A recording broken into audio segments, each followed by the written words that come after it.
Nakaisip na rin ako kung ano ang lulutuin ko ngayong gabi. So, napakasimple lang at napakadaling lutuin. Ayan, samahan niyo ako guys kung paano ko gagawin. For steaming po yan. Wag nating pakita kung anong brand. Ito, prawn paste, salted egg, and 2 itlog. So, ayan po, at saka lalagyan. So, ayan, napakasimple lang po ang lulutuin natin ay mag-steam lang tayo ng tofu.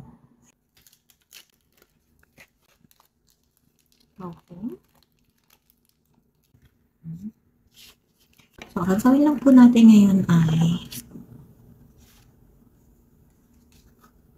cut lang po natin to sa gitna at iano natin ng 4 na hiwa. So, 4 na hiwa. Ganon din ang gagawin natin dito sa isa. So, 4 na hiwa. Ayan. So, ganyan na guys. So, para madali, So, ayan.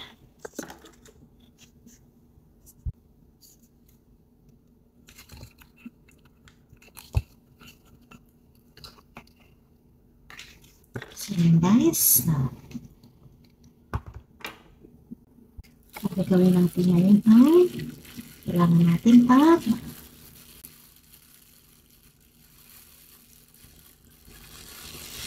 hiwa-hiwalayin po natin.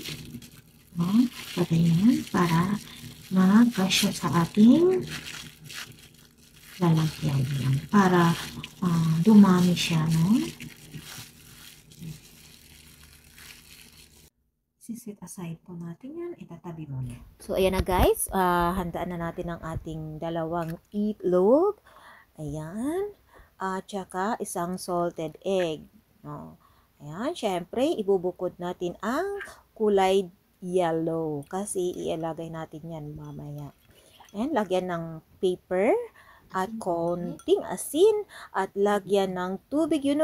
Kaya guys, inano ko ng sa shell din kasi ang itlog is 1:2 ang tubig. So, bali, 6 po yan. 6 na katakal na tubig. Ayan. At inilagay ko na po sa aking tofu. At syempre, yung kanina na prawn paste natin, ilalagay natin ng on top para pang-design natin. Ayan. At ilalagay na rin natin dyan ang aking salted egg na kulay dilaw. So, ayan. Nagpaano tayo.